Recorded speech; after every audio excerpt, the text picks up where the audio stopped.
1.2 million years ago, the world was quieter than we can imagine. No cities hummed, no written language shaped memory, no monuments rose to challenge time. Yet human life was already changing in ways that would echo across every civilization to come.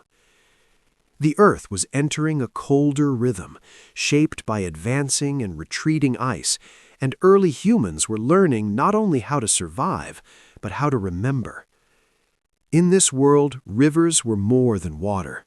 They were borders, lifelines, and witnesses to the first moments when death began to mean something more than absence.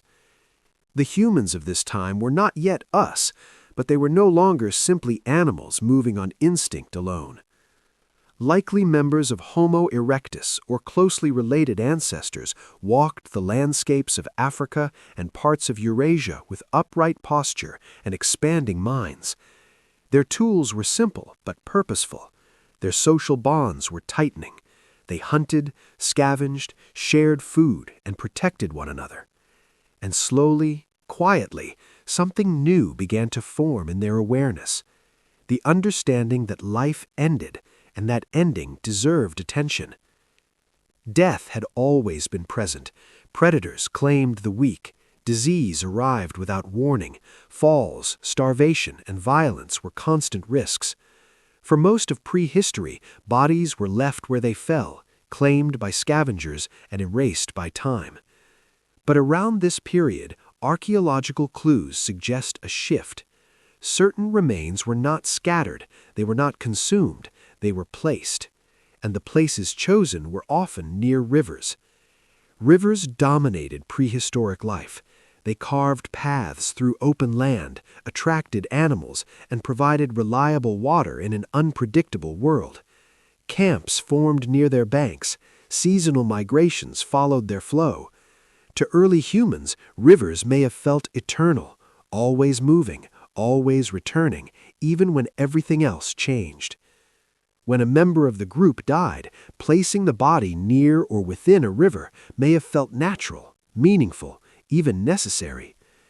At sites such as Olduvai Gorge and other ancient river systems, scientists have discovered human remains positioned in ways that suggest intention rather than accident.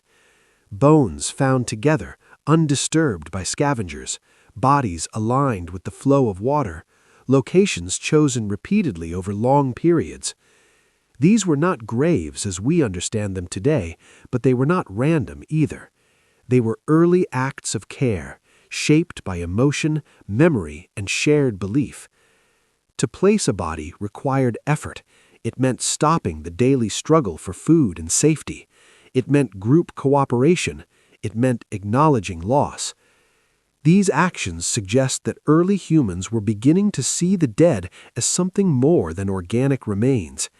They were still part of the group, even in death.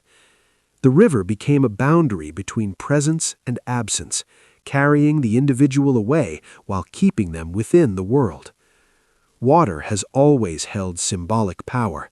It cleans, transforms, and moves endlessly forward. For early humans who had no language to describe eternity, the river may have been the closest thing. A body placed in water did not rot in place. It changed, it traveled, it disappeared, but not violently. This gentle removal may have felt different from the chaos of predation. It may have felt controlled, respectful, right. These early rituals were not religious in the modern sense. There were no gods carved in stone, no spoken prayers, no structured myths. But belief does not require words. It begins as pattern and feeling. Repetition creates meaning, and meaning shapes behavior. When one group member died and was placed near the river, others watched. Children remembered. The act became tradition, even if no one could explain why.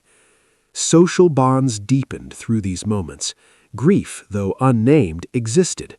The absence of a familiar face changed group dynamics. Those who remained had to adjust roles, redistribute tasks, and move forward together. The act of burial, however simple, offered closure. It marked an ending. It allowed life to continue without chaos. The river also offered protection. Bodies placed near water were less likely to attract predators into camp. This practical advantage may have reinforced the behavior, blending survival with symbolism. Over time, what began as a functional choice may have evolved into a meaningful one. Survival and ritual became intertwined, as they would throughout human history. Around this time, the human brain was growing larger and more complex.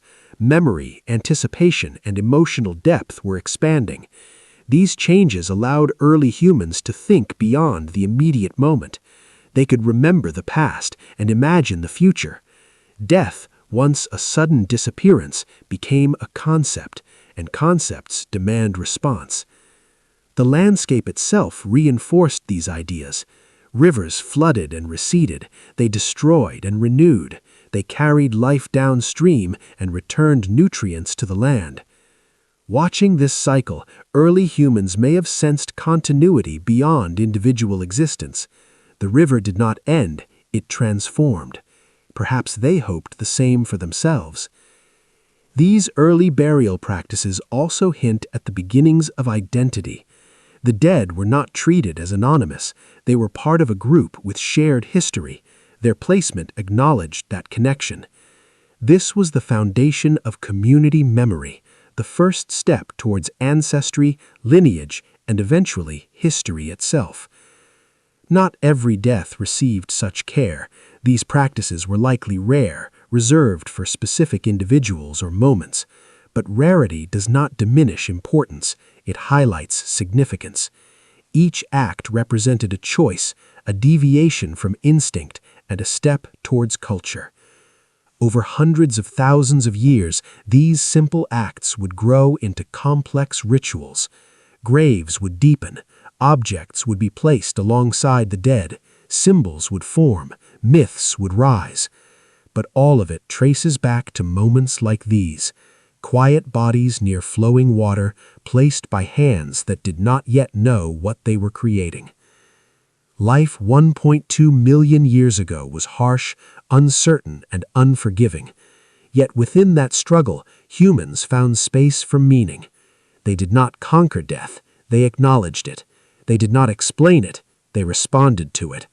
And in doing so, they revealed something uniquely human, the need to honor, to remember, and to connect beyond survival. The river carried more than bodies. It carried the first whispers of ritual. It marked the moment when humans began to see themselves as part of a story larger than a single life, a story still flowing today.